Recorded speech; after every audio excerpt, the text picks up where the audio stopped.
In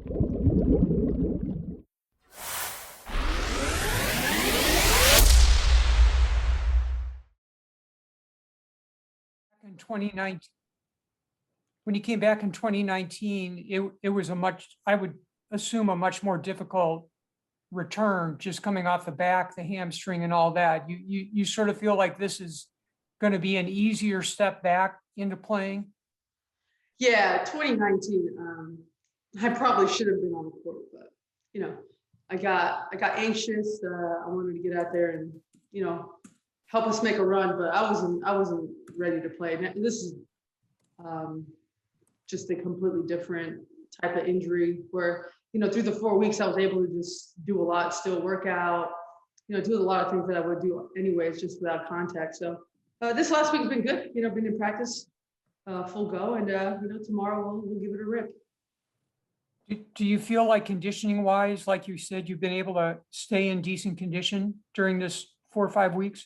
Yeah, I say that now, and I'm sure in the first quarter I'll be feeling the heat.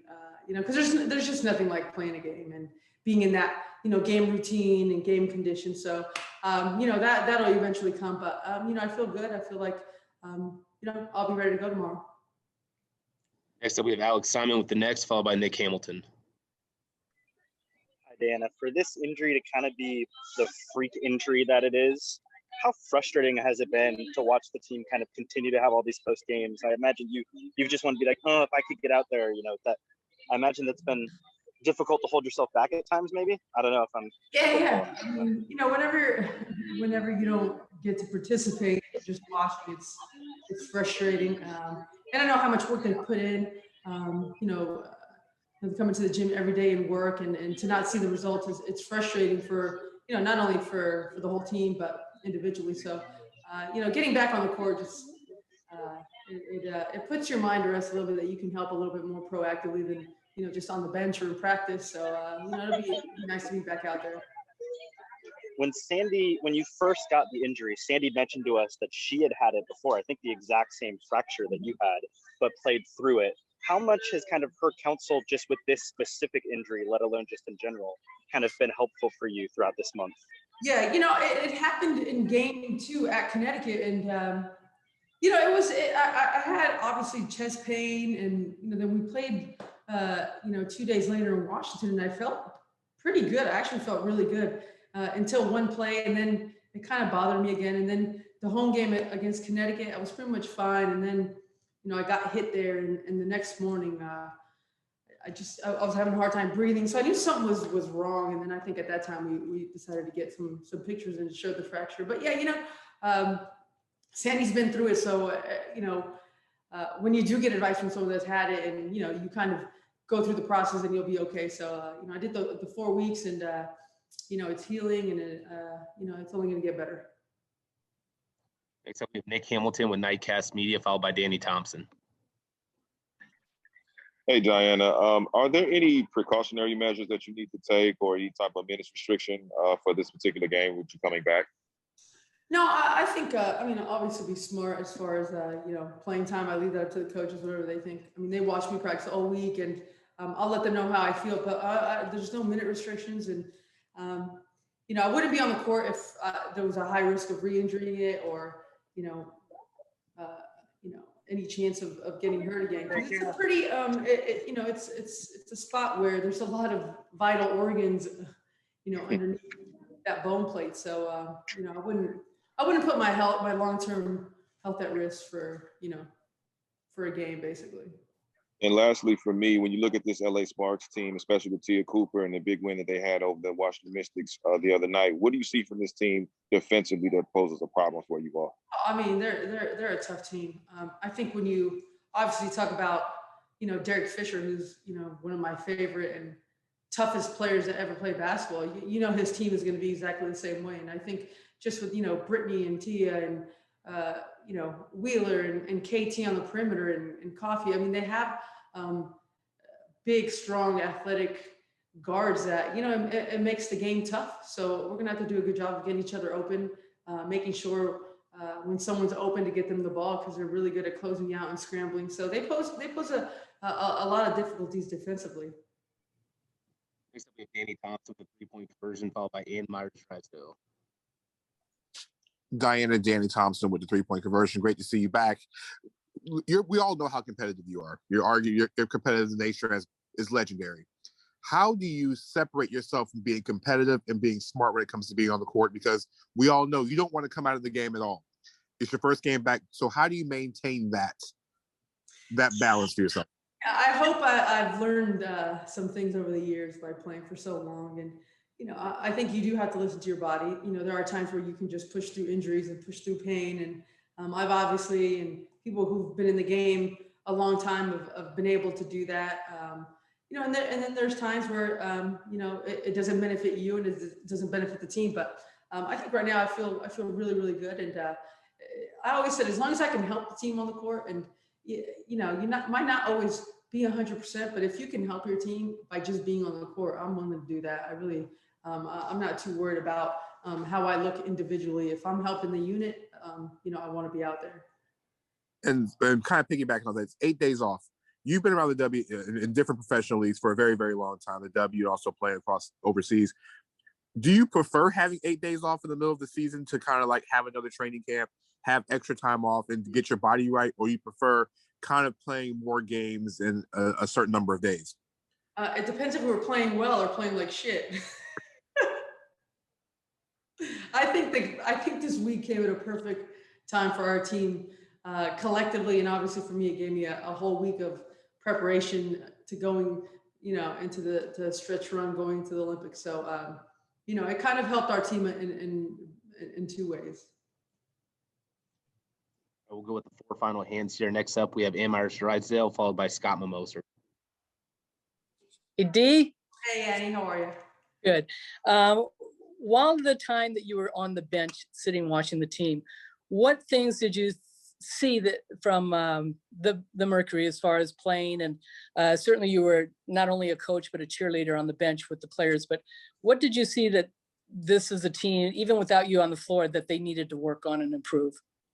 I think sometimes when you're, when you're in a spot where things aren't going your way, whether it's shots, whether it's calls, whether, it's the rhythm of the game, it always comes down to the details of the game, to the things that are very boring for players. And those are the things that get you back on track, whether it's little things like getting open, setting a good screen, a simple box out, denying a pass to get your offense going in a different way. And I think those things, when you have consecutive games, and like I said, when things aren't rolling, that's when those things kind of get overlooked. So I think this week we made a point of emphasis to just getting back to the very simple details that'll help us, be organized and play a little bit better in stretches.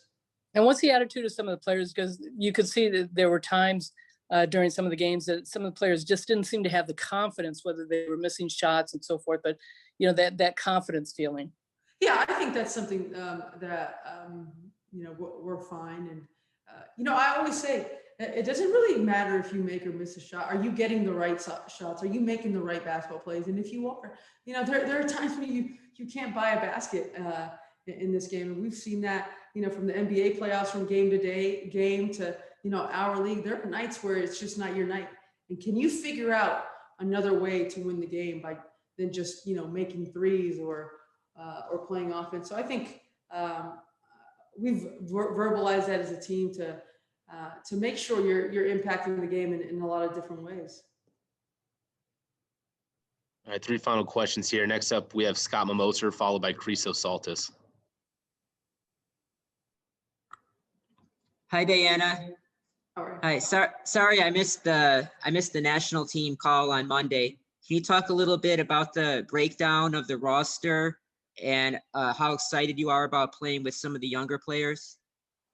Yeah, I mean, picking the national team is never easy. I think in the 5 Olympics I've been a part of, it's always a difficult job for the committee.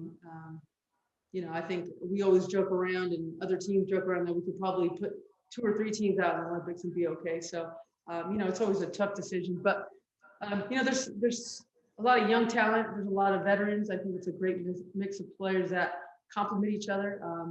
So I'm excited to get out there and start building chemistry and the things that we need to do to win. Okay. Anybody specifically you're excited to play with? Well, I mean, I got to play with Feast a little bit in the preparation for the last World Championships, and she's a player that I've always really enjoyed being around. So she's probably someone that it'll be fun to be on the court with. Next up is Christos Saltis with Sports DNA in Greece, followed by Jeff Metcalf to round us out. Hello, Diana. Good to see you back. I would like to ask you, for you personally, what it means to be able to play in the highest level at this point of your career and overtake every adversity, like injuries and stuff like this. What it means for you? Yeah, injuries is it's definitely a part of sports. And it's been something that over the years I've had to deal with. And, you just, you get better at rehabbing, you get better at making sure you just concentrate on today. That's all really you can control. I think when you're younger, you can kind of get lost in a little bit of the noise, but as you get older, I think you can lean on that experience that, hopefully a month from now, I won't even remember being injured. So, and I still want to be on the court. I'm still willing to do the work. Whether I'm injured, whether it's the off season, whether it's in season, I'm going to put all the work in and hopefully it pays off in some way. And also for you, every game and every practice until the Olympic Games is a kind of preparation to get back in your shape and win another gold medal in Tokyo. Yeah, I mean, that's our ultimate goal. And we take that very serious. We have a lot of respect for, all the teams in the competition. We know how difficult it is. In the past, we've always had matchups and games that have presented a lot of difficulty. So we understand how important it is to take each day and really maximize it for preparation. Final question comes from Jeff Metcalf. For the Mercury to be 1-5 at home, that's never happened before. How essential, how much do you take that kind of personal to kind of turn this home record back around? Yeah, I mean, obviously it's something we've talked about, and we're a bit frustrated because we know how much the fans mean to this team, and they're paying their hard-earned money to come watch us play, and we just haven't played very well at home, and we hope to put out a better performance tomorrow and hopefully get a win, not only for ourselves but for our team and for the fans. Yeah, I mean, 1-5 is just not acceptable at home, especially with the crowd that we have and how much energy they give us. So it's something that we want to definitely turn around. And one more thing, do you feel like coming back, you can kind of take some ball handling and playmaking pressure off of Sky? She's done a great job, but is that part of what you see your role, being coming back here?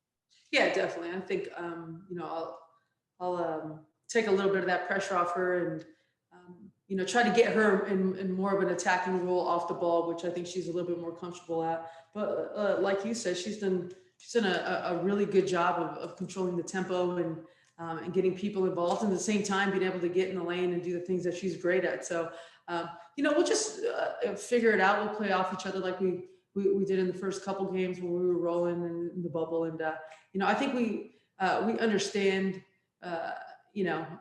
when it's time to kind of make that shift of, whether I bring it up or she brings it up, and we just talk through it, and it's usually not a big deal.